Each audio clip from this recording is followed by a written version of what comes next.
وَأَنْ أَتْلُوَ الْقُرْآنَ، اور اے نبی صلی اللہ علیہ وآلہ وسلم آپ فرما دیجئے کہ مجھے اس بات کا حکم بھی ہوا ہے کہ میں قرآن کی تلاوت کروں، یعنی لوگوں پر قرآن کو پیش کروں، حق بات قرآن کے ذریعے لوگوں تک بات کو پہنچاؤں، اس چیز کا مجھے حکم دیا گیا ہے۔ فَمَنِ اهْتَدَىٰ فَإِنَّمَا يَهْتَدِي لِنَفْسِهِ، بس جو کوئی ہدایت کا راستہ اختیار کرے گا تو وہ اپنا ہی بھلا کرے گا، اپنی جان کے لیے ہدایت کمائے گا، ہمارے نبی پہ کوئی احسان نہیں کرے گا، نہ اللہ پر کوئی احسان کرے گا، وہ اپنا ہی بھلا قیامت والے دن کمائے گا۔ وَمَن ضَلَّ، اور جو کوئی گمراہ ہو جائے گا، جان بوجھ کر حق سے عناد کرے گا، حق قبول نہیں کرے گا، فَقُلْ إِنَّمَا أَنَا مِنَ الْمُنذِرِينَ، تو اے محبوب صلی اللہ علیہ وآلہ وسلم آپ فرما دیجئے کہ میں تو نہیں ہوں مگر صرف ڈر سنانے والا، میرا کام تھا پہنچا دینا، وَمَا عَلَيْنَا إِلَّا الْبَلَاغُ، زبردستی حق گھول کے پلانا میری ذمہ داری نہیں ہے، تلوار کی زور پہ حق بات منوانا میری ذمہ داری نہیں ہے، میرا کام تھا کہ میں بتا دوں کہ یہ حق ہے، یہ باطل ہے، بچ جاؤ، قیامت کے دن اللہ کے حضور پیشی ہونی ہے، اور اگر اعمال اچھے ہوں گے، عقیدہ درست ہوگا تو اللہ کے حضور کامیابی ہے، اور اگر وقت کے پیغمبر کی بات نہ مانی اور اللہ کی نافرمانیاں نہ چھوڑی تو قیامت والے دن والعیاذ باللہ تعالی جہنم جو ہے مقدر ہوگی۔ اللہم اجرنا من النار، اللہم اجرنا من النار، اللہم اجرنا من النار، آمین۔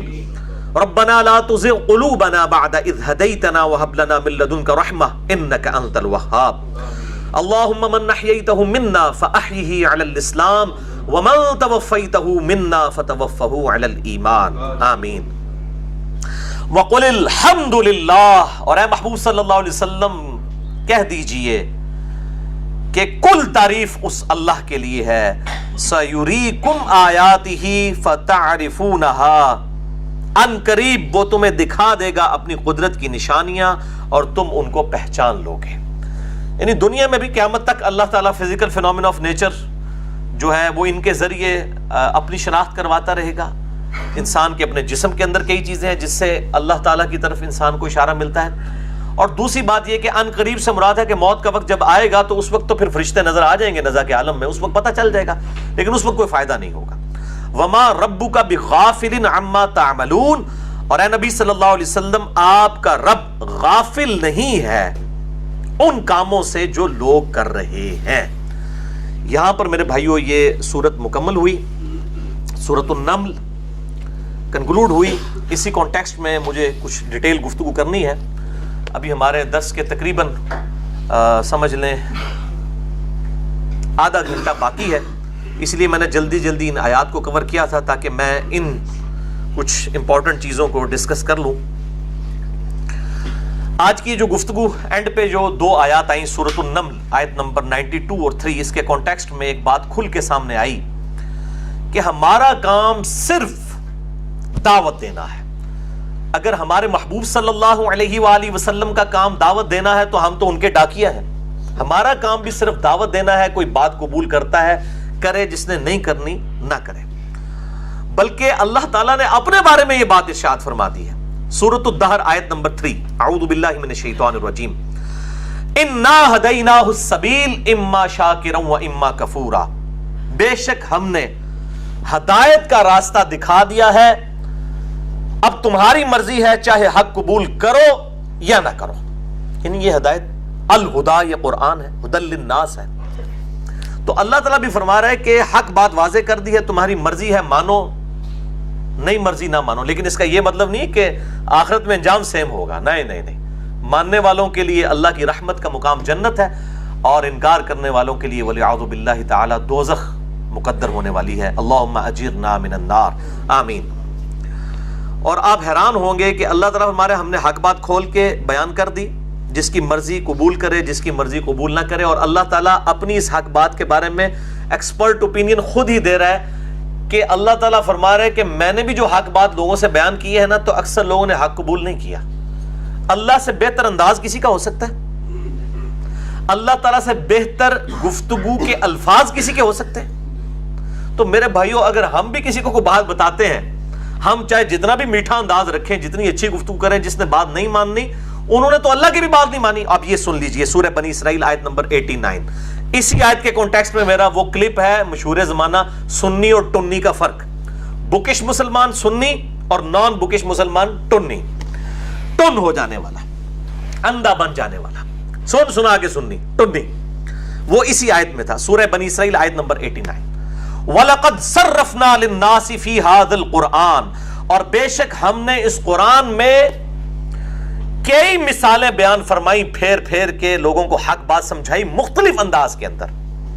من کل مثل, ہر طرح کی مثال کے ذریعے بات سمجھائی. فَأَبَا أَكْثَرُ النَّاسِ إِلَّا كُفُورًا, لیکن اکثر لوگوں نے, ان کا حال یہ تھا کہ ان کی سرکشی میں اور گمراہی میں اور ضد میں اضافہ ہی ہوا بجائے اللہ کی بات ماننے کے.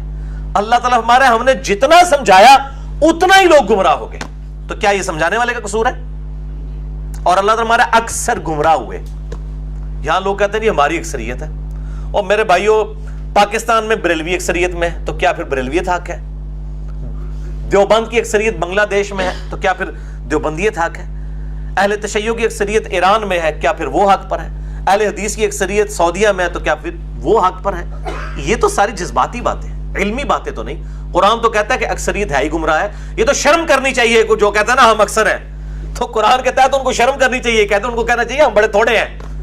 تب یہ چانس ہے کہ وہ اپنی ہدایت میں ہونا ثبوت کریں, ثابت کریں. تو نہ تھوڑا ہونا نہ اکثر ہونا, اصل چیز ہے علم کے اوپر دلیل ہونی چاہیے. ورنہ کل کو قادیانی دجال کے ماننے والے کہیں گے ہم سب سے تھوڑے ہیں اس لیے ہم حق پر ہیں. یہ بات نہیں ہے. علمی اپروچ ہونی چاہیے, جذباتی اپروچ نہیں ہونی چاہیے. اور کتاب و سنت کے دلائل میں صرف اور صرف علمی جو اپروچ ہے, علمی ڈاکٹرائن ہے, اسی کو سپورٹ کیا گیا ہے, جذباتی ڈاکٹرائن کو سپورٹ نہیں کیا گیا. اب یہ الگ سے ایک ٹاپک ہے, میں اس پہ گھنٹوں بول سکتا ہوں فی البدی, لیکن میں نے ایک بڑا جذباتی لیکچر, علمی لیکچر جذباتی انداز میں, جذباتی لیکچر نہیں علمی لیکچر جذباتی انداز میں ریکارڈ کروا دیا ہے. سورہ طٰہٰ کی جب آیت نمبر 114 آئی تھی, وَقُلْ رَبِّ زِدْنِي عِلْمًا, اور اے محبوب صلی اللہ علیہ وآلہ وسلم آپ اللہ کے حضور دعا کیا کریں کہ اے اللہ میرے علم میں اضافہ فرما دے. اس آیت کے کانٹیکسٹ میں میں نے ایک لیکچر ریکارڈ کروا دیا ہے, مسئلہ نمبر 141 کے عنوان سے, اہل سنت پاک.com ہماری ویب سائٹ پہ. اور ویب سائٹ پہ بھی جانے کی ضرورت نہیں, یوٹیوب پہ جا کے آپ صرف سپیلنگ یوٹیوب کی سرچ میں لکھ لیں 141 مسئلہ, MAS اپوسٹرافی والا جو اوپر کاما لگتا ہے ALAH, مسئلہ کہتے ہیں عربی میں سوال کرنے کو. 141 مسئلہ لکھیں تو یہ لیکچر کھل جائے گا. اس کا عنوان کیا تھا؟ علماء پرائم ورسز علماء کرائم. یہ علماء کرام کہتے ہیں نا, تو میں نے علماء کرائم, علماء پرائم یعنی عزت والے علماء, علماء حق, ان کی میں نے انگلش کی ہے علماء پرائم. اور دوسری طرف جو علماء ہیں باطل علماء, علماء سو, ان کو میں نے نام دیا ہے علماء کرائم کا. ان کا فرق کیا ہے اور علمی اور جذباتی اپروچ میں کیا فرق ہے؟ لیکن ہمارا جو سب سے بڑا مسئلہ ہے سب کانٹیننٹ کا, انڈیا, پاکستان, بنگلہ دیش, ان تینوں ملکوں کے ساتھ ایک بہت بڑا ایک مسئلہ لگا ہے, وہ ہے جذباتی ڈاکٹرائن. علمی ڈاکٹرائن نہیں, جذباتی ڈاکٹرائن. اور یہ سب سے بڑا ایک فتنہ. اور ایک اور دوسرا فتنہ ہے, وہ ہے میرے بھائیوں گیٹ اپ کا دھوکہ, شکل و صورت کا. یعنی کوئی خوبصورت سی پگڑی باندھ کے آ جائے, خوبصورت سی داڑھی ہو اس کے, اچھے اس نے صاف ستھرے کپڑے پہنے ہو, رنگ بھی تھوڑا صاف ہو, تسبیح پکڑی ہو, تھوڑا ایٹیکیٹ سے بات کر رہا ہو نا, لوگ کہتے ہیں آہ کیا کتنے پہنچے بزرگ ہیں. یہ دو بڑے فتنے میری نظر میں ہیں انڈیا, پاکستان, بنگلہ دیش کے. ان دو فتنوں پہ اگر آپ قابو پا لیں مسئلہ حل. نمبر 1 جذباتی فتنہ, اور نمبر 2 گیٹ اپ کا فتنہ, شکل و صورت کا. جبکہ صحیح مسلم میں حدیث ہے, آپ صلی اللہ علیہ وآلہ وسلم نے فرمایا اللہ تعالیٰ تمہاری شکلوں اور مال کو نہیں دیکھتا بلکہ دلوں اور اعمال کو دیکھتا ہے. یہاں لوگوں نے کہتے ہیں کتنے نورانی بزرگ ہیں, اور نورانی بھی صرف اپنے ہی نظر آتے ہیں, دوسرے اس سے خوبصورت ہو کہتے ہیں نہیں جی لعنت پہ رہی ہے, تو انہوں نہیں نظر آ رہی, سامنے نظر آ رہی ہے. دیکھو یعنی جتنی باتیں آپ کریں, جو مرضی دلائل رکھیں, جس کا گیئر الٹا لگا ہے نا وہ جتنے بھی اس ریس دے گا گاڑی ریورس ہی جاتی ہے. یہ میرے بھائیوں کوئی سیدنا بلال حبشی رضی اللہ تعالیٰ عنہ علیہ السلام کتنے خوبصورت ہوں گے.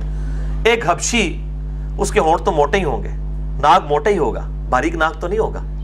خوبصورتی کی علامت ہمارے سب کانٹیننٹ میں تو باریک ناک سمجھا جاتا ہے نا. میں جاپان کی یا چائنا کی یا ملیشیا کی بات نہیں کر رہا, ہمارے سب کانٹیننٹ کی. ہونٹ تو موٹے ہی ہوں گے نا, رنگ تو کالا ہی ہوگا نا. سیدنا ابو بکر الصدیق رضی اللہ تعالیٰ عنہ علیہ السلام کے حالات زندگی میں ملتا ہے کہ ان کے چہرے کے اوپر چیچک کے داغ تھے. جس کے چہرے کے اوپر چیچک کے داغ ہوں کتنا خوبصورت ہوگا. یہ شکلوں کے اوپر فیصلے نہیں ہونے, شکلوں پہ فیصلے تب ہیں جب یہ شکل خود بنائی ہو انسان نے. یہ شکل کس نے بنائی ہے؟ اگر کسی کو نورانی بنایا تو کس نے بنایا؟ اللہ نے بظاہر. ورنہ تو آپ یہودیوں کے ذرا ان کے پریسٹ دیکھیں کتنے کتنے خوبصورت ہیں. آپ کسی گورے کو داڑھی رکھوا, گورے کو تو چھوڑ دیں, سب کانٹیننٹ میں یہ سری سری روی شنکر جس کے ساتھ ڈاکٹر ذاکر نائک حافظہ اللہ تعالیٰ کا مناظرہ ہوا ہے, ڈاکٹر ذاکر نائک سے کم از کم 1000 گنا زیادہ خوبصورت ہے وہ, کم از کم 1000 گنا.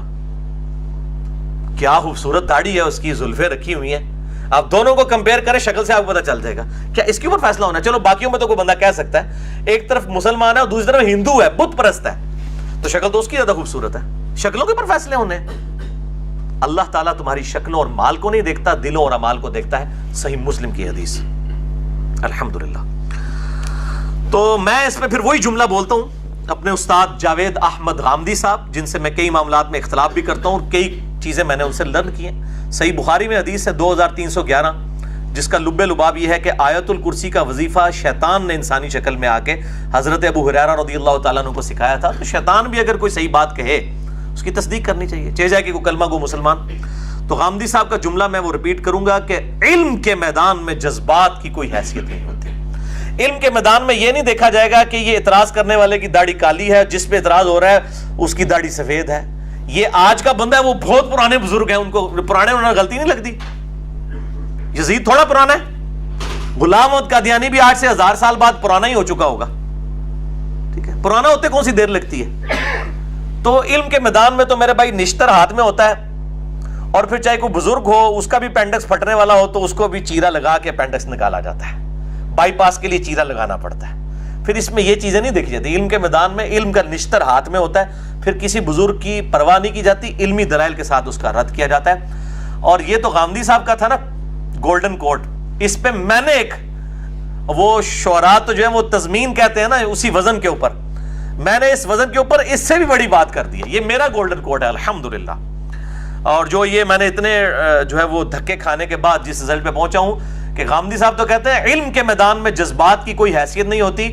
ہمارے سب کانٹیننٹ کا مسئلہ یہ ہے کہ یہاں پہ جذبات کے میدان میں علم کی رتی برابر کوئی حیثیت نہیں ہے.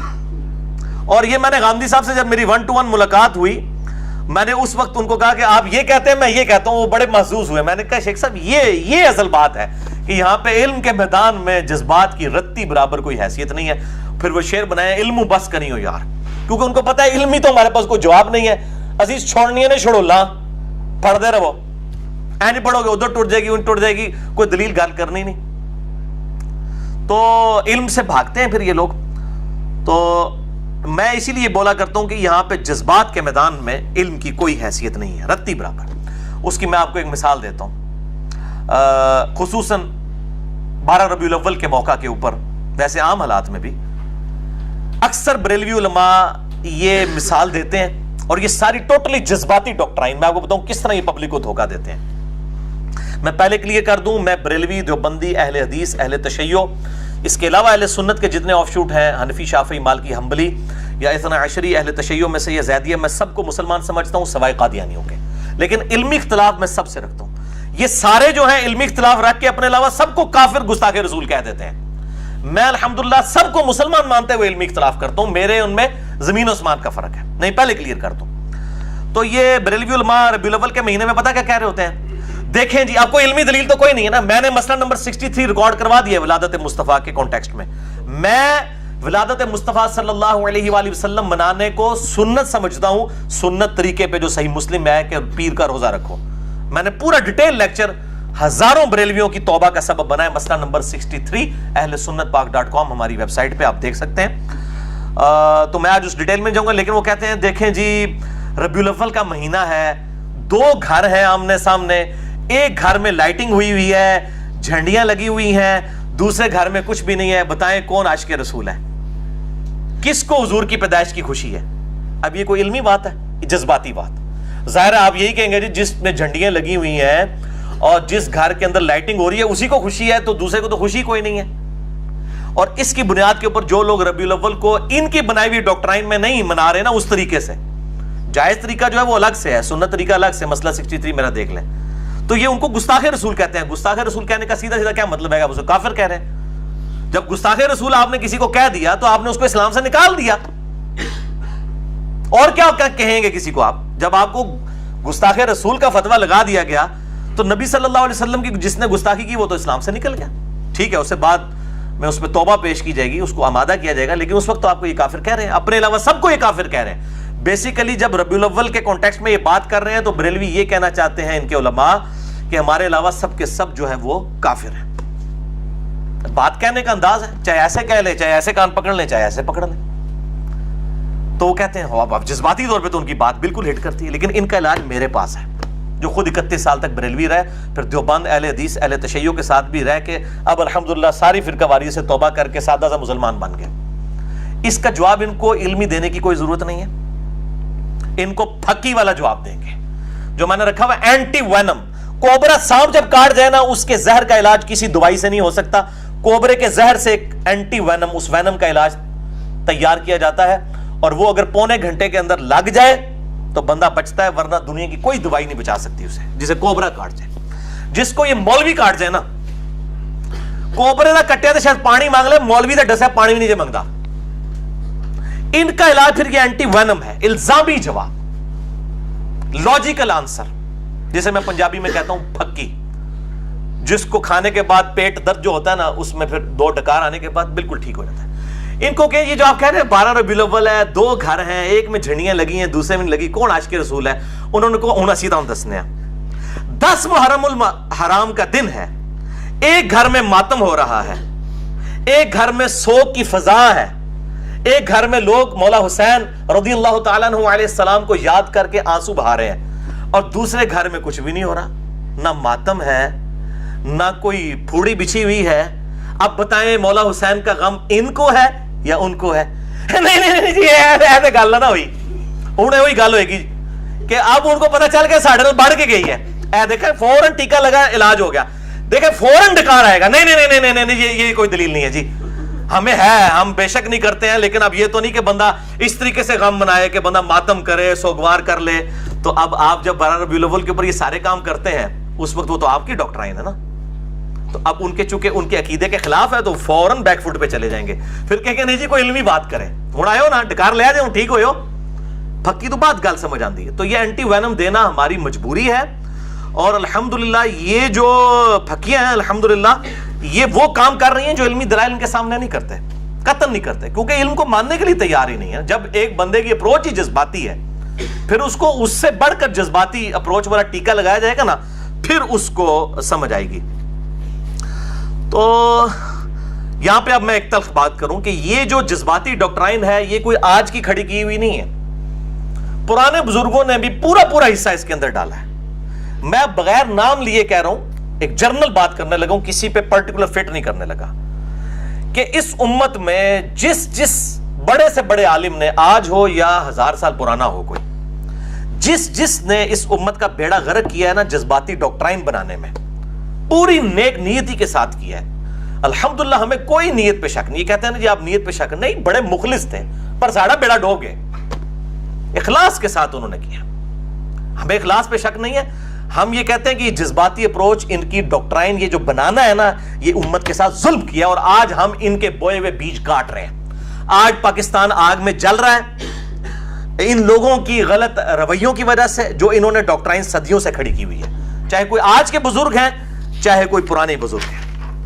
تو میں الحمدللہ اختلاف بھی کرتا ہوں, احترام اپنی جگہ. باقیوں کی تو عادت ہے نا کہ وہ اختلاف کر کے اپنے علاوہ سب کو اسلام سے نکال دیتے ہیں. میں سب کو اسلام میں سمجھتے ہوئے اختلاف رائے کرتا ہوں, یہ زمین اسمان کا فرق ہے.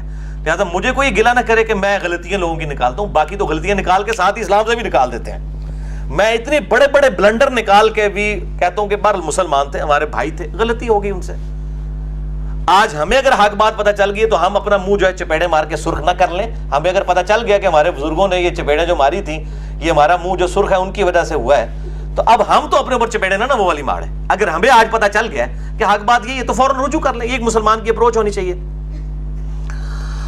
اور باقی رہا انداز کا معاملہ, تو میں کہتا ہوں کہ میرا جو انداز ہے بیان کا, یہ سیدنا عمر فاروق رضی اللہ تعالیٰ عنہ وعلیہ السلام کا عشر اشیر بھی نہیں ہے.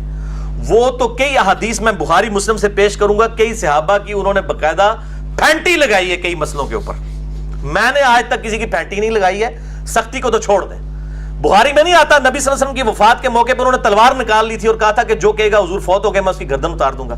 میں نے آج تک تلوار کبھی نہیں نکالی. میں صرف زبان سے بات کرتا ہوں. انداز پہ بات نہیں ہونی چاہیے. انداز ہر بندے کا ہے. ہم جس طرح دکھے ہوئے ہیں نا میرے بھائی, چھٹا سپارہ سٹارٹ ہی اس سے ہوتا ہے کہ اللہ تعالیٰ فرماتا ہے کہ اللہ تعالیٰ کسی کی بری بات کو پسند نہیں فرماتا سوائے اس کے کہ جس پہ ظلم ہوا ہو. ہم پہ ظلم ہوا ہے. ہماری نیشن برباد کی ان لوگوں نے. پوری امت کے ساتھ انہوں نے جو ہے وہ کھلواڑ کیا ہے. ہمارے سروں پہ جوتیاں بھی مارتے ہیں اور ہمیں رونے بھی نہیں دیتے. تو انداز کا معاملہ نہیں ہے. علم کے میدان میں جذبات کی کوئی حیثیت نہیں ہے. جب ہم بات کر رہے ہیں ہماری بات کو علمی لیا جائے. ہمارے انداز جذبات یہ تو خود کن کے انداز کیا ہوتے ہیں. جب ان کے اپنے مسئلے دوسروں کے ساتھ ہوتے ہیں تو یہ تو گالیاں بھی نکالتے ہیں. میں نے اللہ کے فضل سے آج تک کسی کو گالی نہیں نکالی. باقی انداز والا معاملہ یہ اللہ تعالیٰ نے, اب سیدنا ابوبکر جو ہیں وہ سیدنا عمر نہیں بن سکتے تھے, سیدنا عمر سیدنا ابوبکر نہیں بن سکتے تھے. زمین و آسمان کا فرق تھا دونوں کی نیچرز میں. اللہ تعالیٰ نے یہ نیچرز بنائی ہیں, لہٰذا اس کے اوپر کوئی اعتراض نہیں کرنا چاہیے. اور باقی رہا ڈگری والا معاملہ, تو میں اکثر ان کو کہتا ہوں کہ اللہ کے بندوں, ہماری باتیں جو ہیں وہ چھپی ہوئی نہیں ہیں, چھپی ہوئی ہیں اور ویڈیو میں ریکارڈڈ ہیں.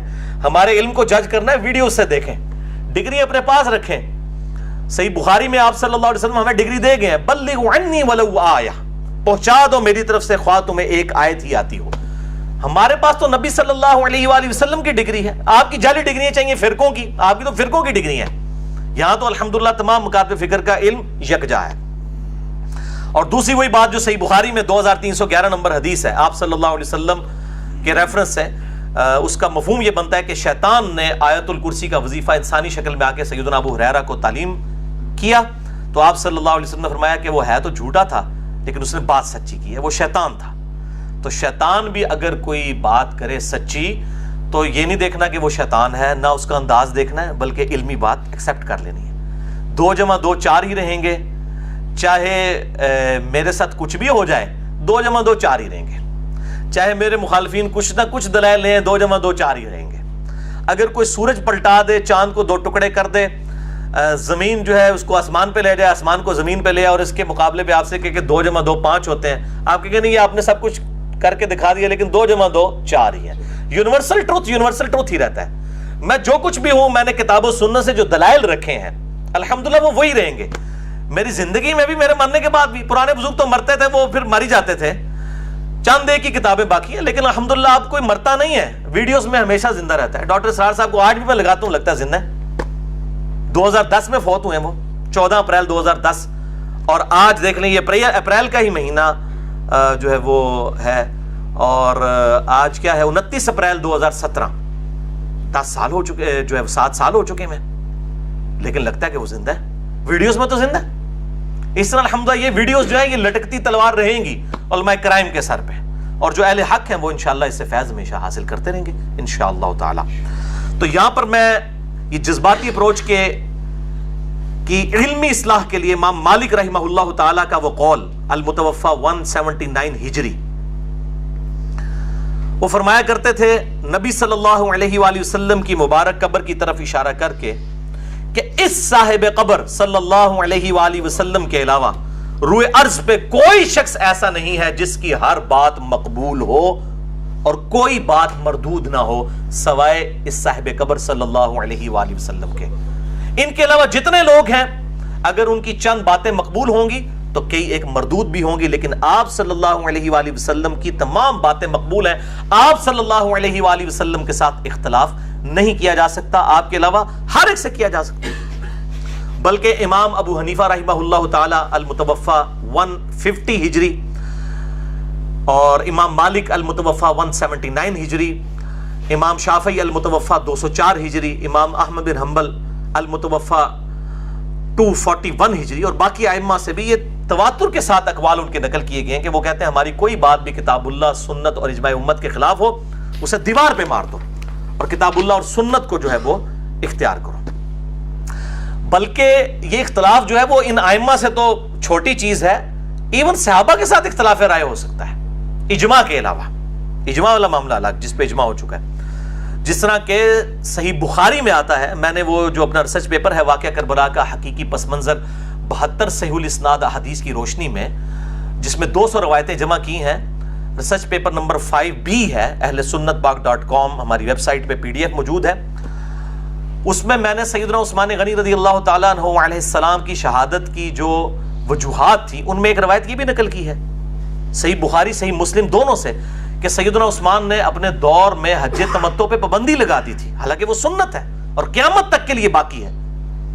مولا علی رضی اللہ تعالیٰ عنہ علیہ السلام نے ان کی مخالفت کی اور انہوں نے کہا میں کسی شخص کی وجہ سے رسول اللہ کی سنت کو نہیں چھوڑ سکتا، خواہ وہ امیر المومنین آپ ہی کیوں نہ ہو۔ تو صحابہ کرام تو سنت کی بنیاد پہ امیر المومنین سے اختلاف، انہوں نے بھی آگے سے حضرت عثمان نے نہیں کہا کہ میں خلیفہ راشد ہوں، میری اطاعت تم پہ واجب ہے، بھائی دلائل کے ساتھ دیکھا جائے گا۔ پھر جامع ترمذی میں آتا ہے عبداللہ ابن عمر رضی اللہ تعالیٰ عنہ نے حج تمتع کے مسئلے میں حضرت عمر فاروق جو ان کے والد تھے ان کی مخالفت کی، اور شخص نے آگے جب پوچھا تو انہوں نے کہا بتاؤ جب نبی صلی اللہ علیہ وسلم کسی چیز کا حکم دیں اور میرا باپ اسے منع کرے تو میرے باپ کی بات مانی جائے گی یا نبی صلی اللہ علیہ وسلم کی، حالانکہ وہ بھی خلیفہ راشد تھے۔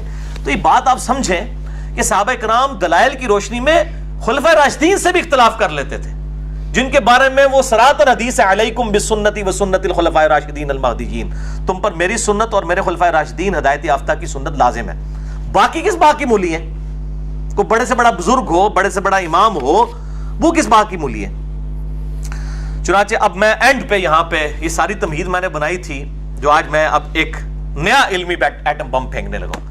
ماشاءاللہ یہ چیزیں آتی ہیں، اس کے بعد پھر ایک کوہرام مچتا ہے، اس کے بعد بھی آئے گا۔ اب میں الحمدللہ اس پوری تمہید کے بعد 2 علمی اختلاف اپنے ریکارڈنگ میں لانے لگا ہوں مزید پرانے بزرگوں سے، اور یہ علمی اختلاف وہ ہیں کہ یہ ان 2 بزرگوں کے یہ اقوال آج تمام مکاتب فکر کے لوگ، بریلوی، دیوبندی، اہل حدیث، جو تینوں اس زوم میں ہے کہ ہم اصلی سنی ہیں، باقی سارے جو ہیں وہ ٹنی ہیں، یہ تینوں ایک دوسرے کے خلاف ان ائمہ کے یہ 2 اقوال استعمال کر رہے ہیں، اور آج میں علمی دلائل کے ساتھ ان دونوں اقوال کا باطل ہونا انشاءاللہ ثابت کروں گا۔ اس کے بعد جس نے گالیاں نکالے ہیں وہ نکالے، ضرور اپنا شوق پورا کریں، ہم تو علم کے میدان کے آدمی ہیں۔ یہ 2 دلائل میں انشاءاللہ تعالیٰ اب سامنے رکھنے لگا ہوں، اور میں پھر غامدی صاحب کا جملہ وہ ریپیٹ کروں گا۔ تمام اختلافات کے باوجود مجھے ان کی یہ بات بہت اچھی لگتی ہے کہ وہ کہا کرتے ہیں کہ علم کے میدان میں جذبات کی کوئی حیثیت نہیں ہوتی۔ جب علمی میدان ہوگا پھر کسی کی داڑھی سفید ہے کالی ہے یہ نہیں دیکھا جائے گا، کوئی پرانا ہے نیا یہ نہیں دیکھا جائے گا، پھر نشتر ہاتھ میں ہوگا، پھر پینڈکس پھٹنے والا ہے تو آپ نے یہ چیرا لگانا ہی لگانا ہے۔ اور اس پہ جو میں نے جملہ بولا ہے وہ اس سے بھی بڑی چیز ہے کہ انڈیا پاکستان بنگلہ دیش کا مسئلہ یہ ہے کہ یہاں جذبات کے میدان میں علم کی رتی کے برابر بھی کوئی حیثیت نہیں ہے۔ تو اب میں ان جذباتی لوگوں کا علاج الحمدللہ کرنے لگا ہوں۔ یہ 2 اقوال آج کل بڑے پبلک میں عام ہیں اور لوگ پیش کر رہے ہیں اپنے اپنے دلائل کے لیے۔ نمبر 1 امام احمد بن حنبل رحمہ اللہ تعالی المتوفی 241 ہجری کا قول، اور نمبر 2 امام محمد ابن سیرین رحمہ اللہ تعالی المتوفی 110 ہجری کا قول۔ ان کے ساتھ میں قول مبارک نہیں کہہ رہا کیونکہ یہ مبارک قول نہیں ہے، یہ ساڑھے گاٹے فٹ ہوئے ہیں، ٹھیک ہے جی، ہم اعلان برات کرتے ہیں ان اقوال سے دلائل کے ساتھ۔ امام احمد بن حنبل رحمہ اللہ تعالی کا قول ہے، یہ پہلے میں ان کو ڈسکس کروں پھر ابن سیرین کا، اور یہ صحیح سند کے ساتھ ہے۔ امام احمد بن حنبل رحمہ اللہ المتوفی 241 ہجری کی سیرت پہ جتنی کتابیں لکھی گئی ہیں ان کے حالات زندگی پہ، چاہے امام ذہبی نے جو ہے وہ اسماء و رجال کی اپنی کتابوں میں ان کا ذکر کیا، چاہے ابن حجر نے کیا، یہ تمام کے تمام لوگ معتزلہ کے مقابلے پر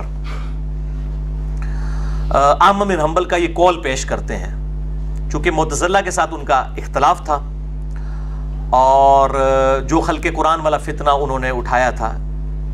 اعتزال عربی میں کہتے ہیں الگ ہو جانے کو، یعنی ان کے لیے جو ہے وہ یہ ورڈ استعمال کیا گیا امام حسن بصری کی طرف سے المتوفی 110 ہجری کہ یہ جو ہے وہ اعتزال کا شکار ہو گئے ہیں، مین جو مسلمانوں کی مین سٹریم ہے اس سے ہٹ گئے ہیں۔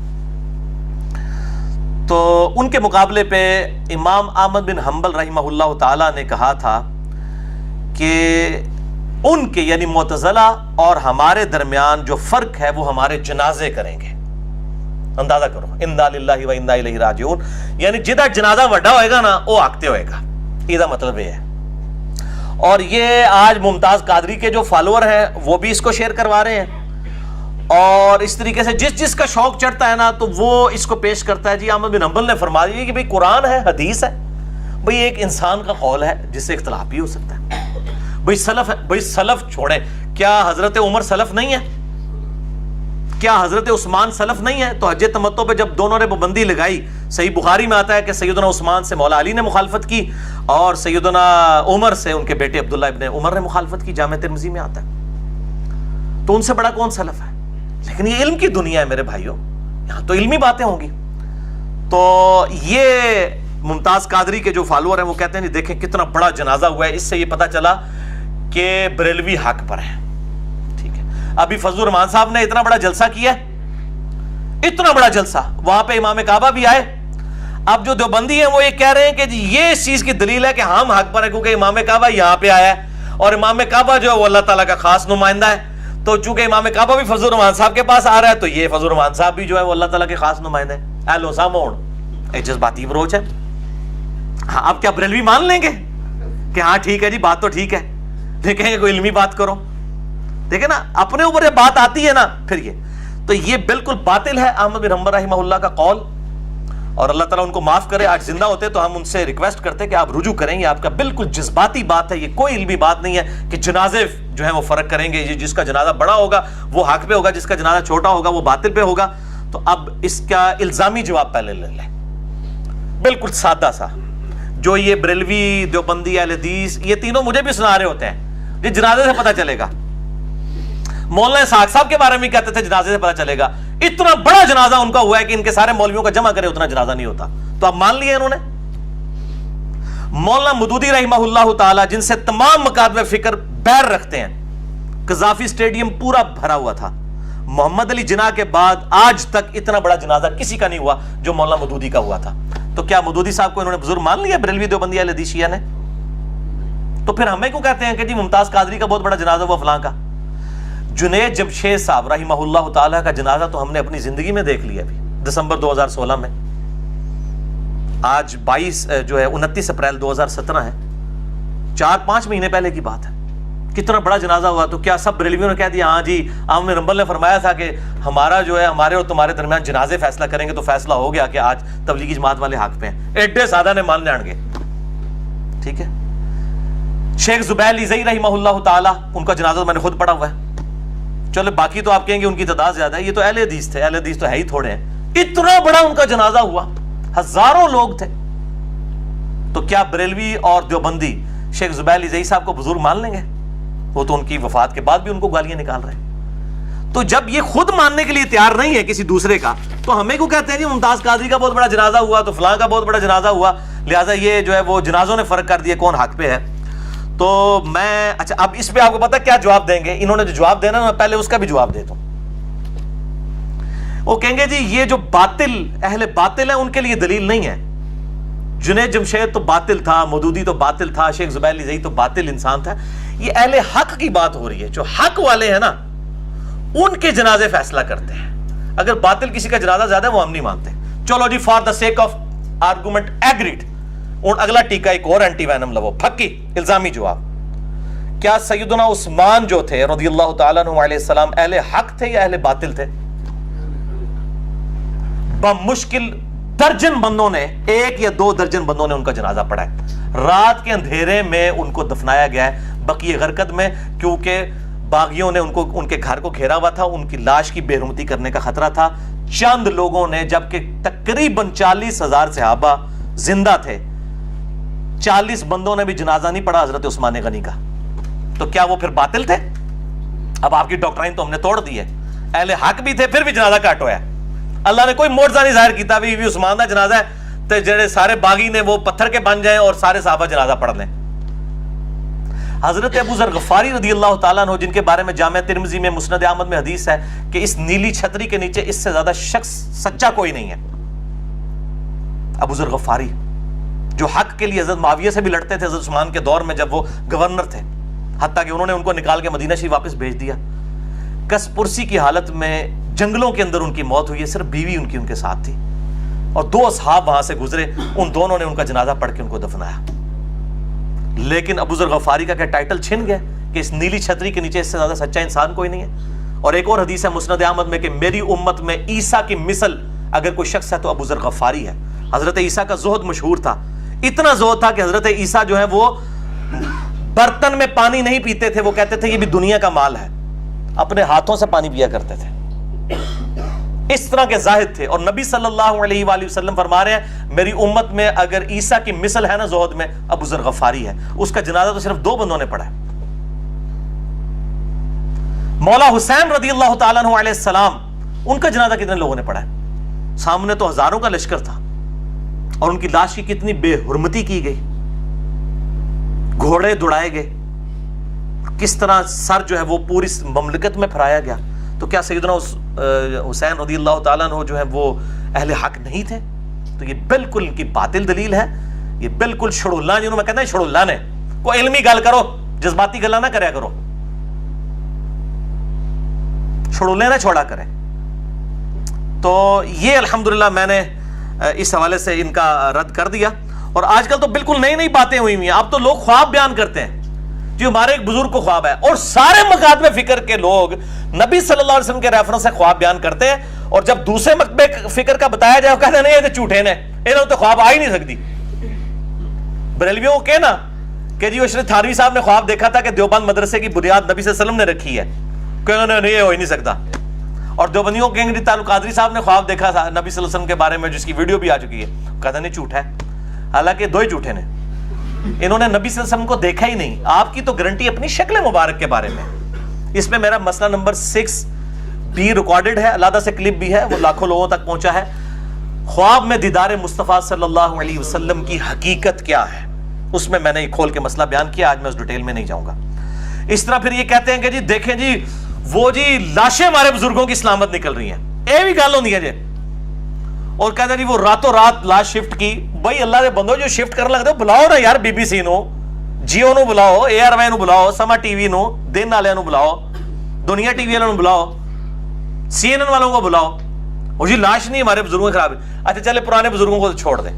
ہم کہتے ہیں ابھی جو بزرگ ہیں نا، جن کے بارے میں آپ کے دعوے ہیں کہ یہ سارے بزرگ ہیں، آپ کے بڑے بڑے علماء، اور وہ غوث وقت ہیں، اور وہ مفتی اعظم پاکستان ہے، اور مفتی اعظم انڈیا ہیں. ہم یہ کہتے ہیں کہ جب یہ مرے نا صرف 10 دن کے لیے نا، صرف 10 دن کے لیے، یہ تو کہتے ہیں نا جی وہ 100 سال پرانی لاشیں سلامت ہیں، صرف 10 دن کے لیے یہ اپنے ان علماء اور بزرگوں کی لاش جو ہے نا وہ چوراہے میں دھوپ کے اندر رکھ دیں 10 دن کے لیے، تو پھر انشاءاللہ فیصلہ ہو جائے گا. قبر میں تو کسی نے گھسا کوئی نہیں نہ ہوا، اور تسی جعلی گلاں کر دو راتوں رات قبر میں شفٹ کر کے جی بالکل صحیح نکلے سن، یہ چھڑ دو، نکلنے تو چھوڑنے کر دے، آلے بچ ماڑیا نہیں انہوں نے قبر دے. ان کو آپ یہ جو جب یہ فوت ہو جائے نا، ان کی لاش 10 دن کے لیے نا اوپن مجمع میں رکھ دیں چوراہے کے اندر، اور 10 دن کے بعد میڈیا کو بلائیں کہ جی دیکھیں کاؤنٹ ڈاؤن شروع ہو گیا تھا، 10 دن ہو گئے، تک سونگ کے تک کوئی بو بھی آمدی ہے. میں کہنا جناب 10 میل تو بو آئے گی. انسان کی تو ظاہر ہے انسان ڈیکمپوزیشن شروع ہو جاتی ہے. تو قبروں کو تو چھوڑ دیں، ان کو زندہ بزرگوں کے بارے میں جن کا کلیم ہے نا، ان کی لاشوں کو اب اگر واقعی یہ سمجھتے ہیں نا لاشوں کا سلامت رہنا جو ہے یہ ان کی بزرگی کی دلیل ہے اور ان لوگوں کے حق میں ہونے کی دلیل ہے، تو مرے ہوں کو تو ہم نے معاف کیا. یہ زندے اب جب مرے نا، ان کے اوپر اب چیک لگا لیں 10 دن سے انہاں دی لاشاں جڑی باہر رکھو. اور پتہ کہنے گے یار علی کتنا خطرناک کھیل کھیل رہا ہے ہمارے بزرگوں کے ساتھ. تو اڑے تے اللہ نے بلا چھاڑ دیتی ہے. جب اللہ تعالیٰ کوئی علم کی ضرب لگاتا ہے پھر اس کا مقابلہ کوئی نہیں کر سکتا. خطرناک کھیل کہہ رہے ہیں کیونکہ آپ کے دعوے ہیں نا یار، خطرناک کھیل تو کوئی نہیں ہے، یہ تو آپ کے دعوے ہیں. مرے ہوں کے بارے میں ہم کہتے ہیں کہ مرنے سے پہلے ان کو 10 دن کے لیے نا ان کی لاش سامنے رکھ دو.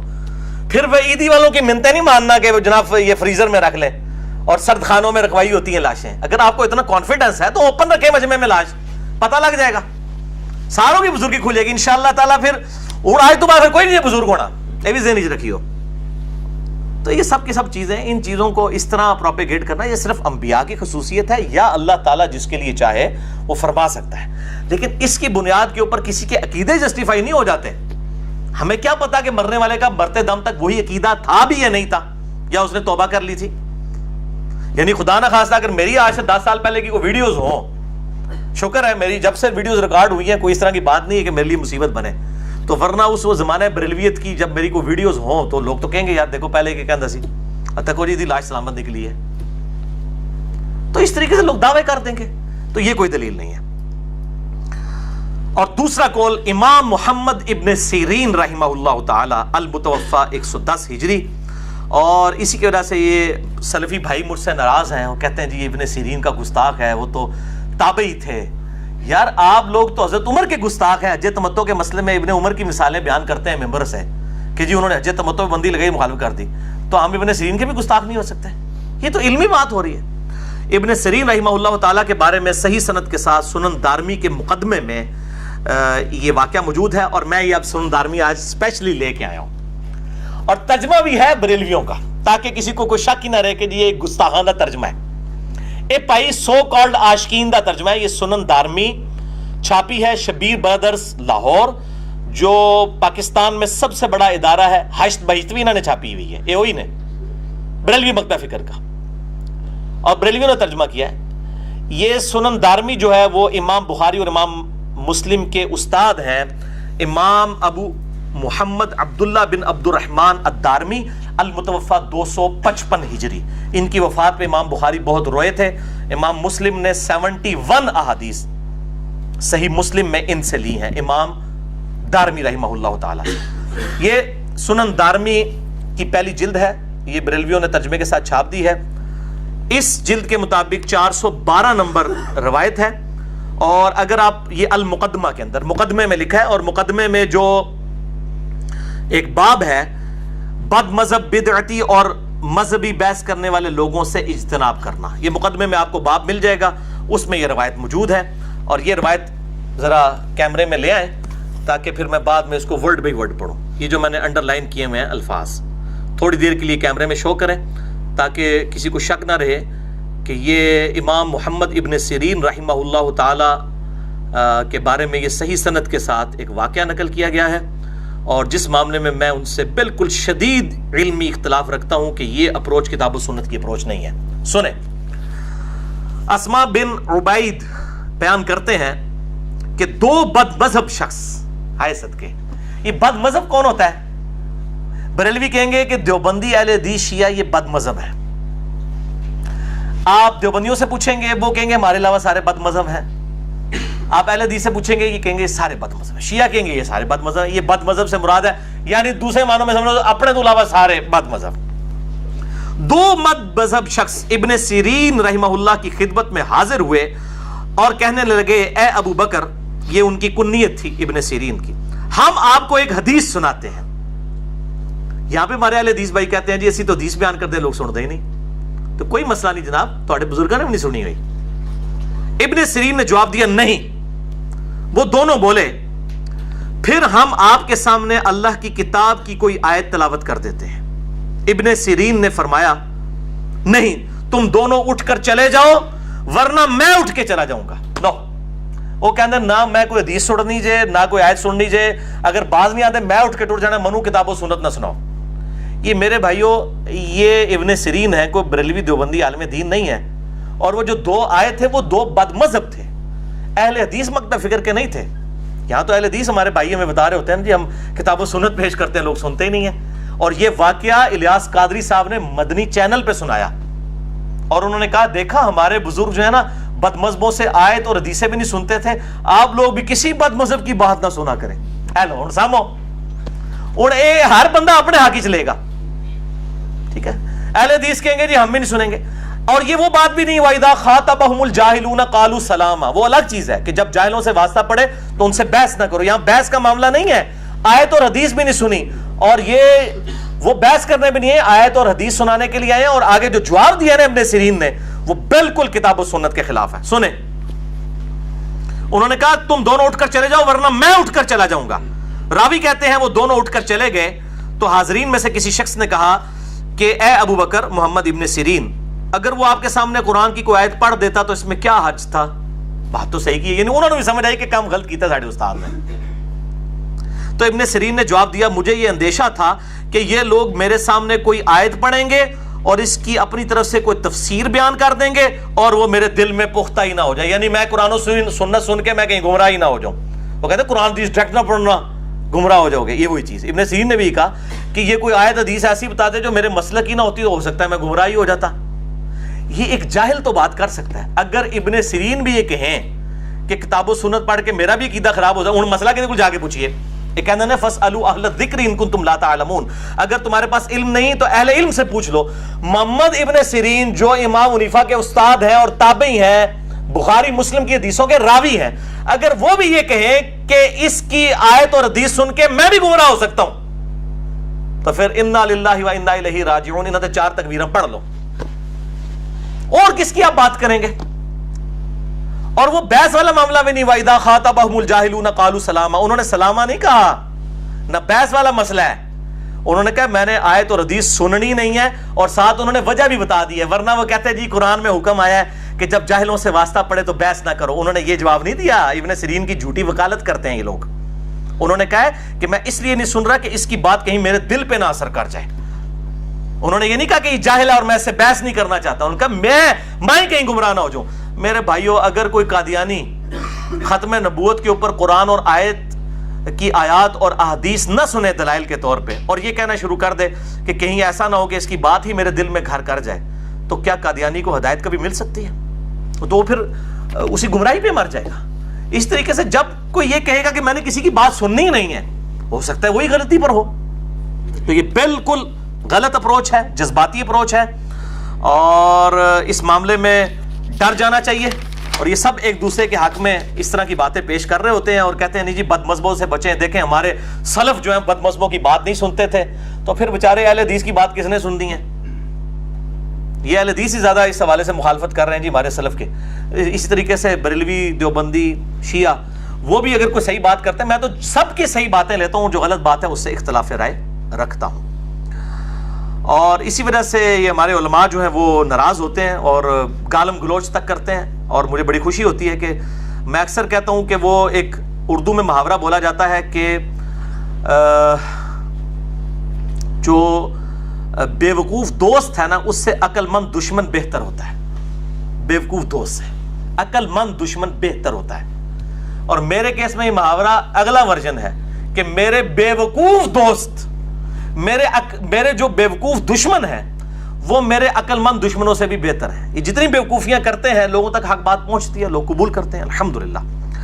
اور میں نے اپنے والد سے 8 اناؤنسمنٹس ریکارڈ کروا دی ہوئی ہیں بہت عرصہ پہلے، آپ لکھ دیں 8 announcements of engineer Muhammad Ali Mirza, YouTube پہ کھل جائیں گی، کہ میں صرف اپنی ویڈیوز کو آن کرتا ہوں، چونکہ اب میرا کوئی سٹیٹس عام لوگوں والا نہیں ہے۔ میں یہ باتیں کیوں کر رہا ہوں؟ یہ کہ میں اپنی مشہوری نہیں کر رہا ہوں، ظاہر ہے کہ میرے اوپر اب پوری ڈاکٹرائنز کھڑی ہوں گی، بعد میں پی ایچ ڈیز ہوں گی، اور لوگ جو ہے بڑھا چڑھا کے پیش کریں گے، نعوذ باللہ، اللہ نہ کرے کہ مجھے بھی کوئی بت بنا لیا جائے، مجھ سے بھی علمی اختلاف رکھیں، لیکن میں صرف اپنی ویڈیوز کو آن کرتا ہوں۔ میری طرف سے کوئی میرا چاہنے والا کسی کو گالی گلوچ کر دے، کوئی کامنٹس کر دے، میرے فیس بک جو بھائیوں نے بنایا ہوا ہے میرے نام کے اوپر، اس پہ کوئی پوسٹ آ جائے، کوئی واٹس ایپ پہ میسج، میں کسی کو آن نہیں کرتا سوائے اپنی ویڈیو کے جو میں نے خود ریکارڈ کروائی ہے، میں کسی چیز کو آن نہیں کرتا۔ میں دوبارہ یہ ببانگے دول بات کر رہا ہوں تاکہ میرے گاٹے کوئی بندہ گل نہ فٹ کر دے بعد اس کے جی جناب تواڈے شیئر ہوئی سی، میری کوئی ذمہ داری نہیں ہے، میں بالکل کلیئر کر دوں۔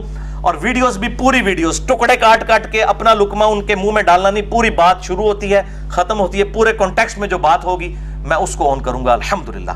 اور میں ان تمام اختلافات کے باوجود بریلوی، دیوبندی، اہل حدیث، شیعہ اور تمام اہل سنت کے آف شوٹس، حنفی، شافعی، مالکی، حنبلی، اثنا عشری ہوں، اہل تشیع کے یا زیدیوں، میں سب کو مسلمان سمجھتا ہوں۔ ان کے علماء اپنے علاوہ سب کو کافر سمجھتے ہیں۔ جب آپ کسی کو گستاخ رسول اور مشرک کہہ رہے ہیں تو کیا کہہ رہے ہیں؟ کافر کہہ رہے ہیں نا۔ ان کے علماء اختلاف کر کے دین سے ہی نکال دیتے ہیں اگلے کو۔ میں الحمدللہ اختلاف کرنے کے باوجود دین میں ہی رکھتا ہوں، سوائے قادیانیوں کے جس پہ اجماع امت ہوا ہے، ان کے علاوہ میں تمام مکاتب فکر کو الحمدللہ مسلمان سمجھتا ہوں۔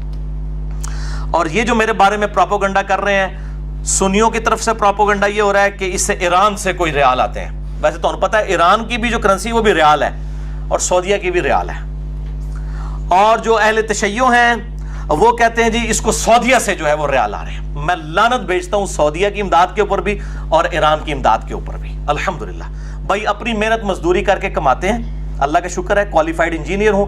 آج کی ڈیٹ 29 اپریل 2017, اس وقت بھی الحمدللہ میری کوئی ٹیک ہوم سیلری جو ہے تقریباً 1.5 لاکھ پاکستانی کے قریب ہے, $1,500 آپ سمجھ لیں امریکن, الحمدللہ. اور سرکاری ایک محکمے میں جاب کرتا ہوں, 19 گریڈ کا آفیسر ہوں. میں کسی سے کوئی چندہ لے کے یہ دین کا کام نہیں کر رہا ہوں کہ میں جناب یہ ویڈیوز ریکارڈ کرنے کے پیسے لیتا ہوں اور میری روٹی روزی دین سے. حالانکہ میرے گھر تک ایسے لوگ آئے ہیں جنہوں نے کہا لائف ٹائم خرچہ آپ کا اٹھاتے ہیں, آپ نوکری چھوڑتے ہیں. میں نے کہا یہ کام میں نے نہیں کرنا, پھر میرے اور مولویوں میں کیا فرق رہ جائے گا. تو اس لیے میں آج وہ اناؤنسمنٹ اپنی ریپیٹ کر رہا ہوں کہ میرے بھائیوں الحمدللہ میری روٹی دین کے ساتھ نہیں جڑی ہوئی, اور میں اپنی ذات کی خاطر دین سے 1 روپیہ کمانے کو بھی حرام سمجھتا ہوں. کسی پہ فتویٰ نہیں لگا رہا, اور نہ میں یہ کہہ رہا ہوں کہ سورس آف انکم دین کو نہیں بنایا جا سکتا.